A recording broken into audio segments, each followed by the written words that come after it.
ಇದರ ಆಕಾರ ಕಲಶದ ಹಾಗೆ ಇರ್ತದೆ. ಅದು ಇಲ್ಲಿ ಸ್ವಲ್ಪ ಮಣ್ಣು ಜಾಸ್ತಿ ಬಿದ್ದ ಕಾರಣ ಸರಿ ಬರಲಿಲ್ಲ. ಕಲಶ ಆಕಾರ ಇರೋದಕ್ಕೆ ಕಲಶ ಕೆಸು ಅಂತೇಳಿ ಕರಿತಾರೆ.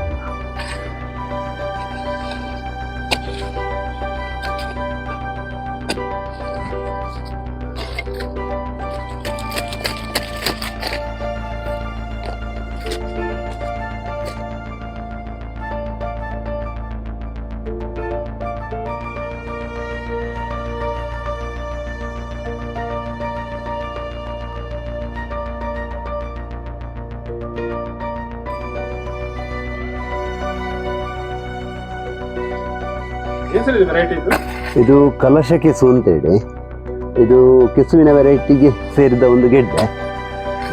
ನಮಗೆ ಸಾವಯವದಲ್ಲಿ ಬಟಾಟೆ ಬೆಳೀಲಿಕ್ಕೆ ಆಗೋದಿಲ್ಲ. ಹಾಗಾಗಿ ಬಟಾಟೆಯಿಂದ ಯಾವುದೆಲ್ಲ ಖಾದ್ಯಗಳನ್ನು ತಯಾರಿಸ್ಬೋದು ಆ ಎಲ್ಲ ಖಾದ್ಯಗಳನ್ನು ಈ ಕಲಶ ಕೆಸುವಿಂದ ಮಾಡಲಿಕ್ಕೆ ಸಾಧ್ಯ ಇದೆ. ನಾನು ಅತ್ಯಂತ ಇಷ್ಟಪಡುವಂಥ ಗೆಡ್ಡೆಗಳಲ್ಲಿ ಇದೊಂದು. ಸಾಮಾನ್ಯ 1 ರಿಂದ 1.5 kg ಗೆಡ್ಡೆ ಬರ್ತದೆ ಇದು.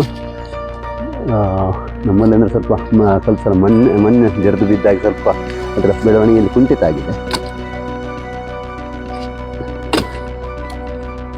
ಕೆಸು ಅಂದರೆ ತುರಿಸ್ತದೆ ಆ ಥರ ಇಲ್ಲ, ಖಂಡಿತ ಇಲ್ಲ.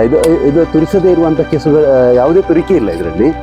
ಮತ್ತು ಬಾಜಿ ಮಾಡ್ಬೋದು, ಪಲ್ಯ ಮಾಡ್ಬೋದು, ಬೋಂಡ ಮಾಡ್ಬೋದು, ಚಿಪ್ಸ್ ಮಾಡ್ಬೋದು, ಎಲ್ಲ ಇದನ್ನು ಸಹ ಇದರಲ್ಲಿ ಮಾಡಲಿಕ್ಕೆ ಸಾಧ್ಯ ಇದೆ.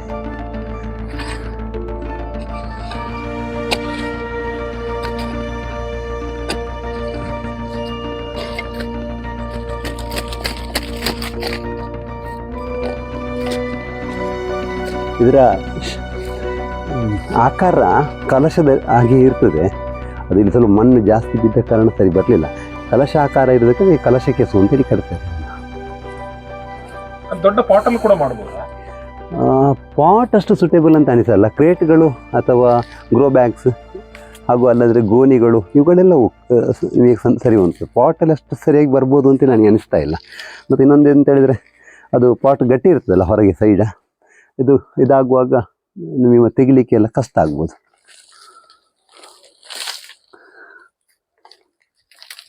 ಇದರ ಆಕಾರ ಕಲಶದ ಹಾಗೆ ಇರ್ತದೆ. ಅದು ಇಲ್ಲಿ ಸ್ವಲ್ಪ ಮಣ್ಣು ಜಾಸ್ತಿ ಬಿದ್ದ ಕಾರಣ ಸರಿ ಬರಲಿಲ್ಲ. ಕಲಶ ಆಕಾರ ಇರೋದಕ್ಕೆ ಕಲಶ ಕೆಸು ಅಂತೇಳಿ ಕರಿತಾರೆ ಇದನ್ನು.